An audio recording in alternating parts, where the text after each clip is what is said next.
కష్టాలు కన్నీళ్లు మీ ఇంట్లో తిష్టవేసుకుని కూర్చున్నాయా? అయితే మీకు త్వరలో ఏదో మంచి జరగబోతుంది అని అర్థం. అది ఎలాగో ఈ వీడియోలో చూద్దాం. ఏది జరిగినా అంటే అది మంచైనా చెడైనా అంతా మన మంచికే అంటారు కదా మన పెద్దలు.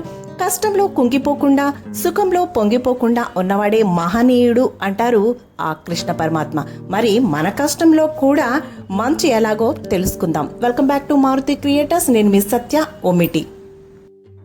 కష్టాలు లేకపోతే కాదు, కష్టాలను అధిగమించడం తెలిస్తేనే జీవితం ఆనందమయం అవుతుంది. జీవితంలో మనల్ని కష్టాలు పలకరించినప్పుడు నాకే ఎందుకిలా అని ఆక్రోశించడం మానండి.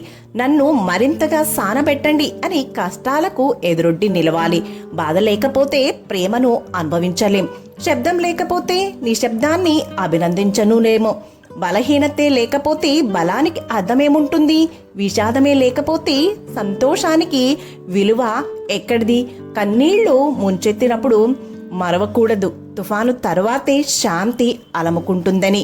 కష్టాల కొలిమిలో పడ్డప్పుడు వెరవకూడదు. అగ్ని సంస్కారంతోనే కదా కనకం కాంతులీనేది. తాత్కాలిక సమస్యలకు శాశ్వత పరిష్కారమా? కడతేరడానికన్నా కష్టాలు అనుభవించడానికే ఎక్కువ ధైర్యం కావాలి సుమా. విన్నారు కదండి, ఈ మాటలన్నీ చెప్పడానికి చాలా సులభం, కానీ సహనంతో సాధ్యం. Thank you for watching. Please subscribe.